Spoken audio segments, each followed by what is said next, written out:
Welcome to the Windows Computer and Technology channel. And one of the main events of today was mostly in the Microsoft Surface and AI event that they had is Copilot. Copilot took a big chunk of the time when they were talking about productivity. Of course, with all sorts of numbers that you don't know where they come from. One of them that comes to mind, which was 77% of people of businesses that use Copilot, they never turn away from it, which made me think that pretty much no business is using Copilot.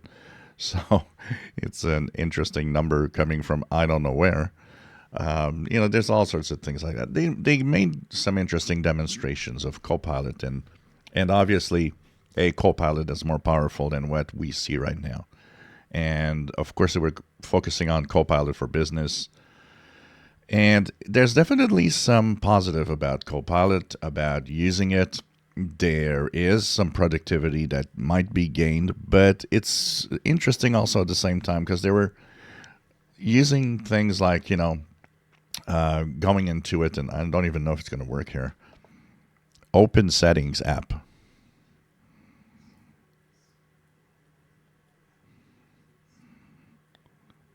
So we'll see what it does, if it's even capable right now. But interesting. Would you like me to open the settings for you? Yeah, okay. Kind of works.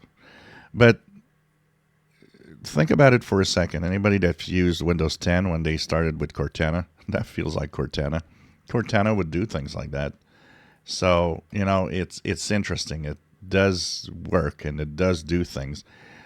They were showing how you can search through it to get some specific settings and stuff like that. And I get it. If used, maybe, but just look at the time it took for it to not only take my request, answer back, ask me if I want to open the settings app. I got the settings icon here. That takes a second, not 5, 6, 7, or 8 seconds.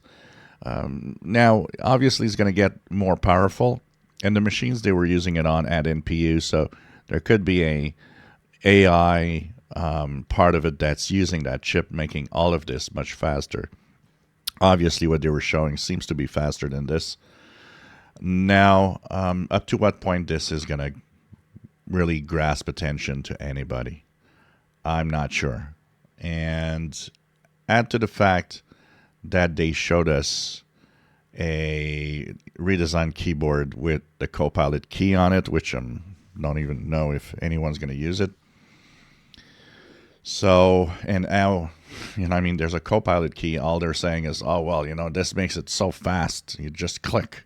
Yeah, it's not that faster than clicking it on the corner if it's on your taskbar.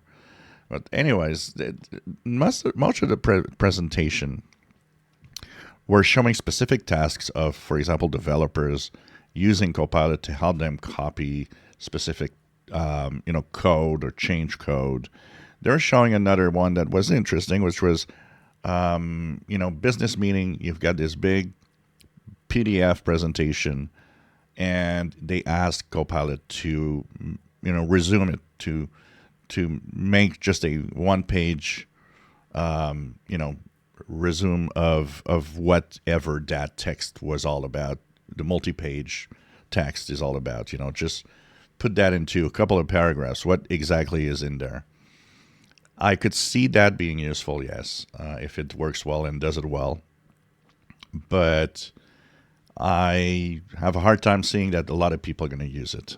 Here on the channel, we've had this discussion where I was talking about if you used or did not use Copilot. Most of you don't, and a few of you have dabbled with it a little bit. But I did get a few people that said they were using it and it was helpful. Particularly one aspect of it was in writing text. And I could see that because not everybody is good in writing texts and nice, beautiful texts that people want to read.